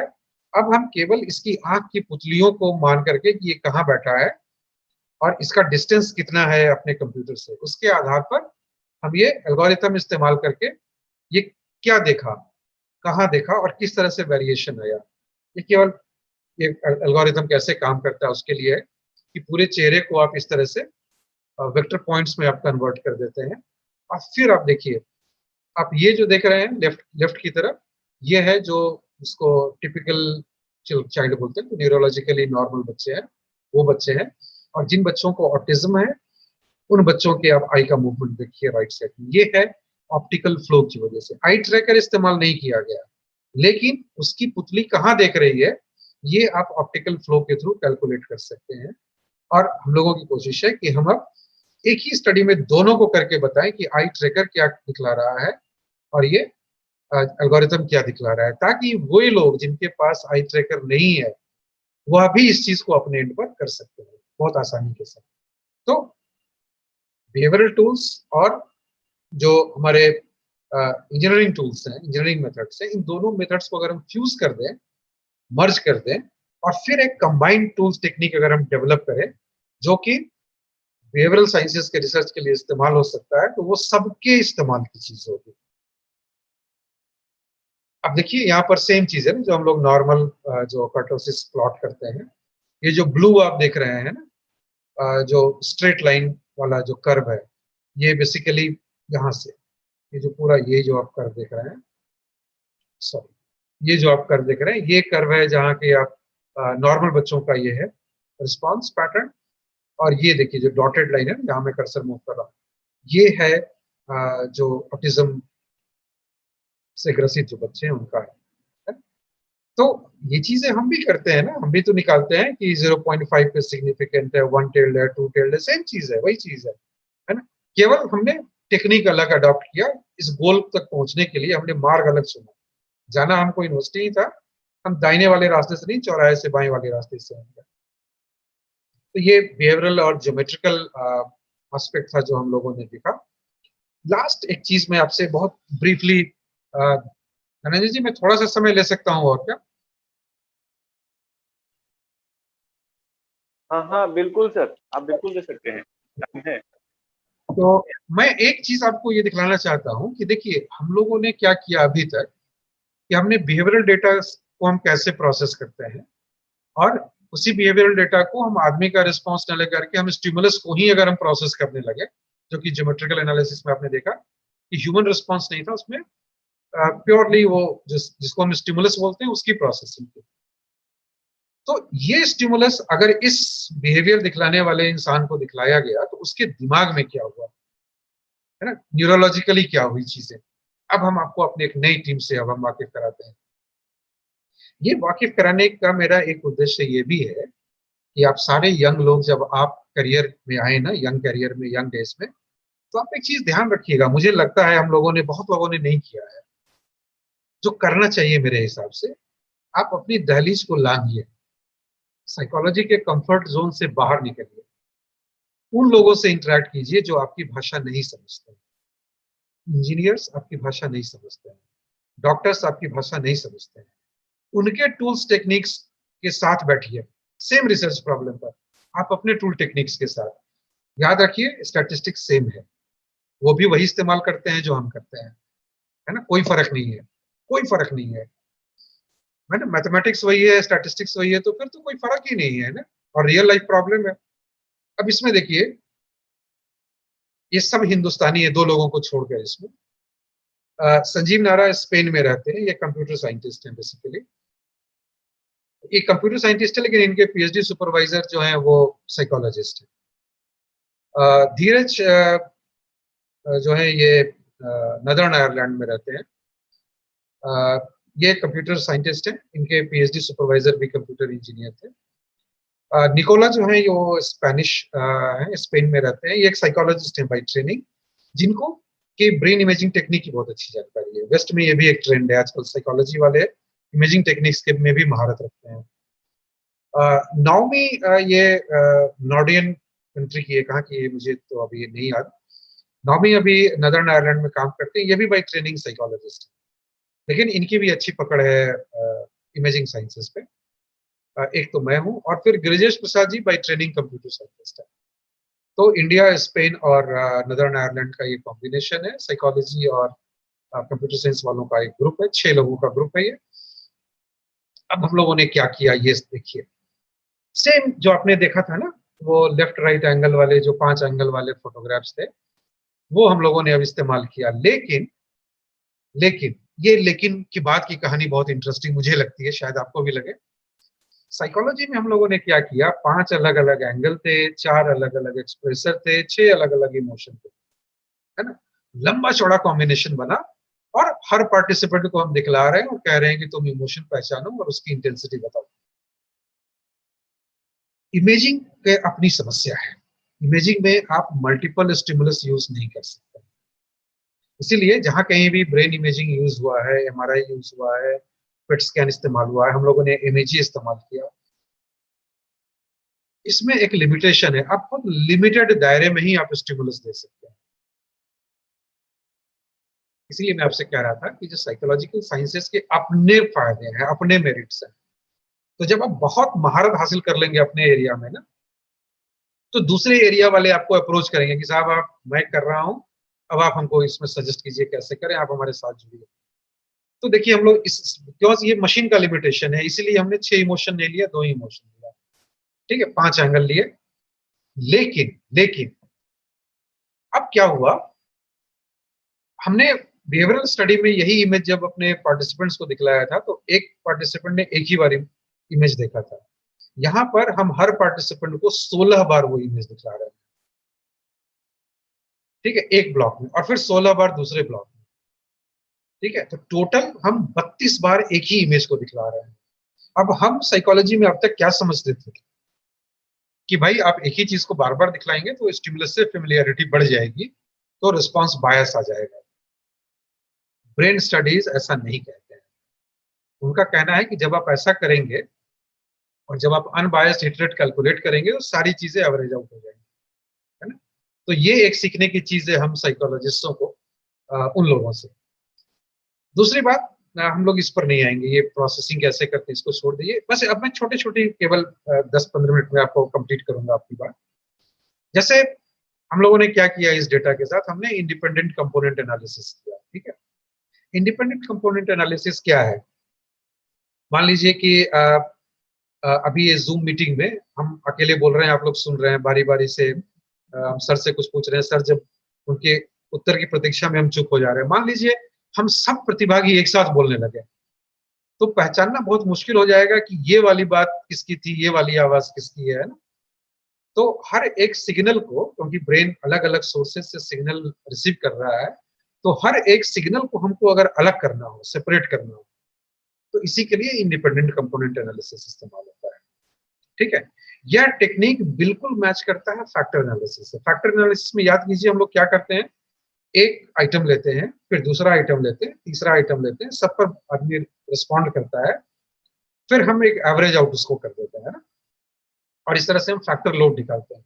सो हर आइटम का एक फैक्टर लोड और क्रॉस लोड आता है ना, और फिर हम कहते हैं कि अगर 0.6 के ऊपर है तो रोबस्ट है, अगर उसका क्रॉस लोड 0.4 के नीचे है, यही हम लोग कहते हैं।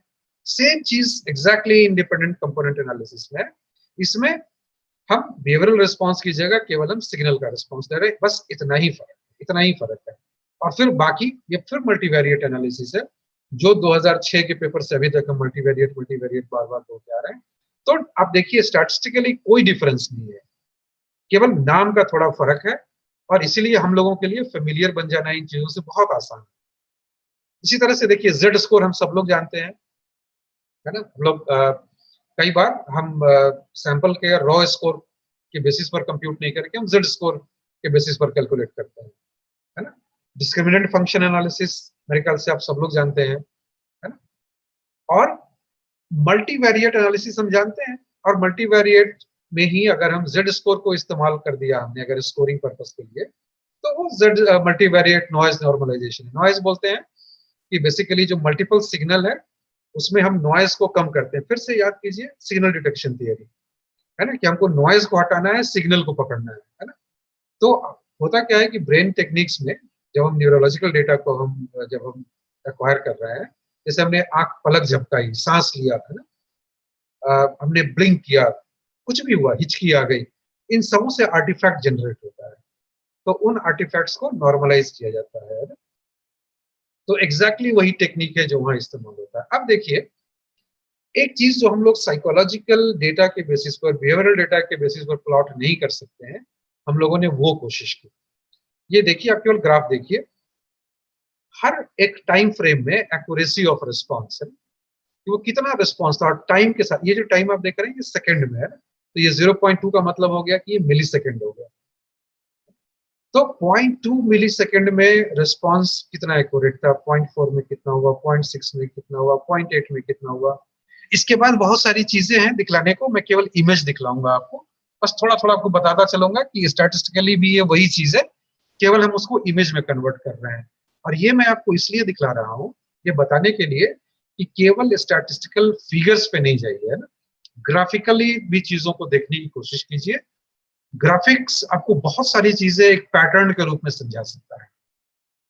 अब ये टेम्पोरल एनालिसिस है, ब्रेन में चीजें कैसे होती हैं, सीधा अब आप इस पर रहे, हैप्पी वर्सेस सैड, 5 एंगल, उनका कंपैरिजन है।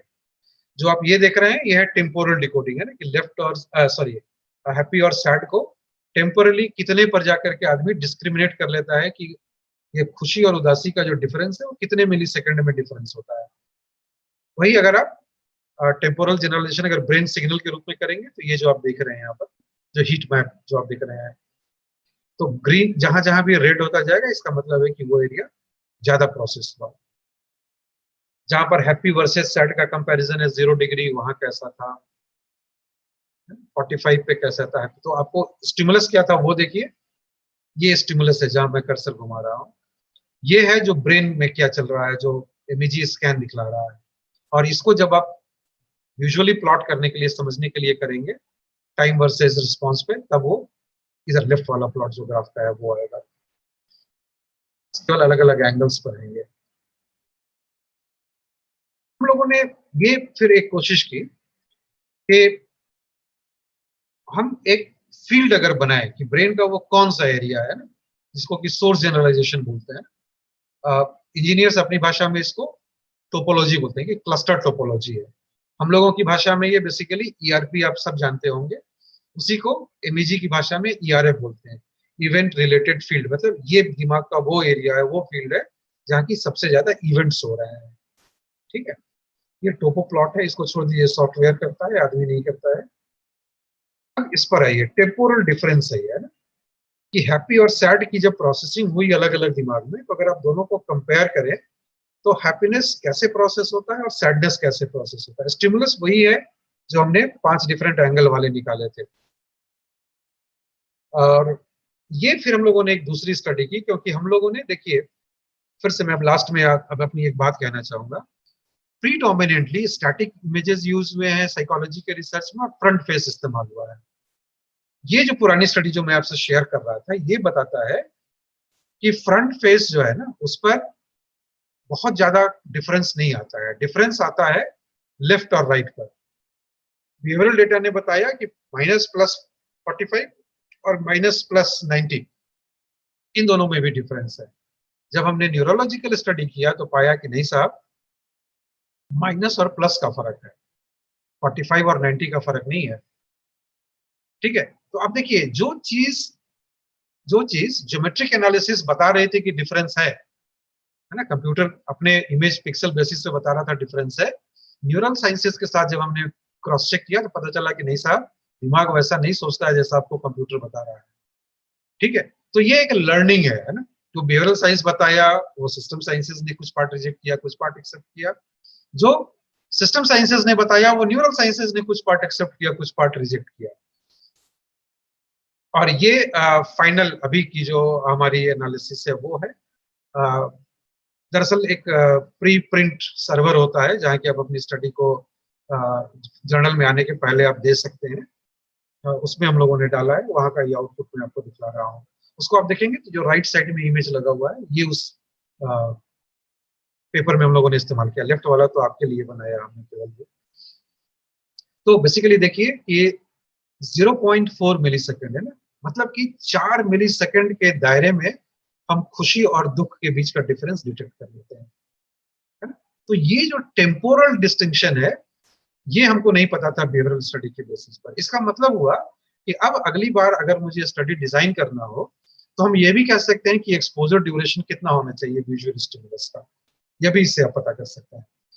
अब हम एक लास्ट चीज, आपको ये सोर्स रिकंस्ट्रक्शन है कि दिमाग के किस एरिया से वो चीज निकली, सोर्स रिकंस्ट्रक्शन है। तो हमने बिहेवियरल देखा, ज्योमेट्रिक देखा, न्यूरोलॉजिकल देखा, और अब हमारा ये लूप जो है वो बायो बिहेवियरल का पूरा हो गया। हमने बिहेवियरल साइंसेस से शुरू किया, सिस्टम साइंसेस पर गए, फिर हमने pure biological sciences, neural sciences पर आए, और फिर अब ये जो हमारा टूल है उसको ट्रिम करके अब हम प्योर बिहेवियरल स्टडी के लिए इस्तेमाल कर सकते हैं। अब इस टूल को सिस्टम साइंसेस वाले, मेडिकल साइंसेस वाले, न्यूरल साइंसेस वाले, साइकोलॉजिकल साइंसेस वाले, हर साइंस के लोग इस्तेमाल कर सकते हैं, क्योंकि हमने हर किसी के खुद के टेक्निक को इस्तेमाल करते हुए अपने मटेरियल को हमने रोबस्टली हमने एस्टैब्लिश किया। यह भी समझने की जरूरत है, हमको यह भी समझने की जरूरत है कि देखिए, हम हम वो चीज नहीं करेंगे जो ट्रेडिशनली हमने अपने बीए एमए के दिनों में या पीएचडी के दिनों में सीखा है। आप थोड़ा सा बाहर निकलिए, एक डिस्कम्फर्ट इनवाइट कीजिए लाइफ में, और आपका डिस्कम्फर्ट आपको हेल्प करेगा ग्रो करने में, और आपका डिस्कम्फर्ट दूसरे डोमेन्स को हेल्प करेगा ग्रो करने में, क्योंकि उनको साइकोलॉजिस्ट की जरूरत है। पीडियाट्रिक न्यूरोलॉजी वाले ये नहीं कर पा रहे थे, है ना? विजन रिसर्च वाले नहीं कर पा रहे थे, जो हमारे फ्रैक्टल ज्योमेट्री के सर थे, न्यूक्लियर इंजीनियर वाले, वो नहीं कर पा रहे थे, लेकिन साइकोलॉजी के साथ हाथ मिला करके इतनी सारी चीजें हो सकती हैं। तो मुझे लगता है कि हम लोगों का एक बहुत बड़ा योगदान इसमें हो सकता है। मैंने बहुत लंबा समय लिया, बट मुझे लगा कि एक अच्छा मौका है, जबकि नई पीढ़ी के रिसर्चर्स सामने आ रहे हैं, तो मुझे इन तमाम बहुत से बड़े से कैनवास को मैंने पेश करने की कोशिश की। थोड़ा समय ज्यादा लिया धनंजय जी। अगर किसी का कोई सवाल हो, कोई टिप्पणी हो, कोई क्रिटिसिज्म हो, तो मोस्ट वेलकम। हाँ सर, बिल्कुल इसी उद्देश्य को ध्यान में रखते हुए ही ये वर्कशॉप प्लान किया गया था कि हमारे जो फ्यूचर रिसर्चर हैं, जो अभी ट्रेनिंग में हैं, एमए में और पीएचडी प्रोफेसर कंप्लीट कर रहे हैं, तो उनके सामने ये ऑप्शन रहे कि जो न्यू मेथडोलॉजीज है, जो न्यू अप्रोचेज हैं, वो अगर टेक्निकली या डिवाइस बेस्ड किसी भी तरह से उनको सपोर्ट कर रहे हैं, या जैसे मैं कहूँ कि अभी आपने जो बायो बिहेवियरल ट्रैजेक्टरी की बात की, जहाँ आपने पूरा कंप्लीट एक जर्नी पूरा किया, जहाँ बिहेवियरल, ज्योमेट्रिक, न्यूरोलॉजिकल और फिर बायो बिहेवियरल, इस तरह से और इतने सारे टेक्नोलॉजीज को इंटीग्रेट करके हम कैसे उसको अप्लाइड फील्ड में किसी अपने साइकोलॉजिकल असेसमेंट में या टूल डेवलपमेंट में उसको इंटीग्रेट कर सकते हैं। मैं समझता हूँ कि इस पर, इस 1.5 घंटे के आपके लेक्चर पर मुझे बोलना बहुत शोभा नहीं देता, क्योंकि मैं एक तरह से एक्सपर्ट भी नहीं उस एरिया का, लेकिन जो मैंने समझा है वो इस पूरे मैं समझता हूँ कि इस पूरे जो हमारे वर्कशॉप का जो ऑब्जेक्टिव है, इतना एक्सीलेंट हो सकता था, मुझे भी ये उम्मीद नहीं थी, और मैंने खुद इससे बहुत सारी चीज़ें लर्न की हैं। हम लोगों के मित्र के रूप में जो इंटरेक्शन होता है, तो एकेडमिकली हम लोग जो करते हैं शायद हम अवेयर होते हैं, और आप जो कर रहे हैं वो इस देश के लिए भी बहुत महत्वपूर्ण है।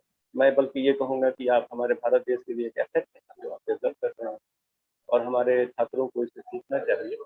तो इन शब्दों के साथ मैं अपने पार्टिसिपेंट्स को ये कहना चाहूँगा कि अगर उनके जीवन में कोई ऐसी क्वेरी या कुछ ऐसी चीज़ें हैं जिनको सर से वो क्लैरिफाई करना चाहते हैं, so they are most welcome.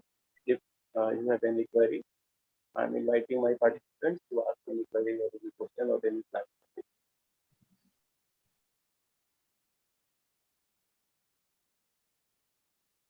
कुछ है?